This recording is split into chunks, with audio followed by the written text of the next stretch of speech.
లోపల నువ్వు మాట్లాడుకోవడానికి కారణం ఇప్పుడు మాట్లాడాల్సిన అవసరం. మాట్లాడు.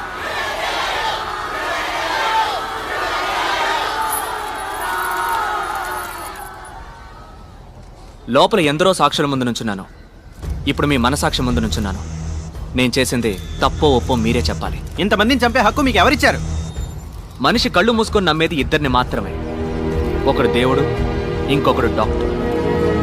దేవుడికేమో మనం జుట్టే ఇస్తున్నాం, కానీ డాక్టర్కి ప్రాణం ఇస్తున్నాం. ఆ డాక్టర్ తప్పు చేయకూడదు, తప్పు చేసేవాడు డాక్టర్ అయి ఉండకూడదు. అన్ని రంగాల్లోనూ తప్పులు జరుగుతున్నాయి, కానీ వైద్య రంగంలో జరుగుతున్న దాని పేరు తప్పు కాదు, నమ్మక ద్రోహం. ఆ ద్రోహానికి క్షమాపణే లేదు. సార్, మెడికల్ సిస్టమ్ బిజినెస్ గా మారిందంటే తప్పే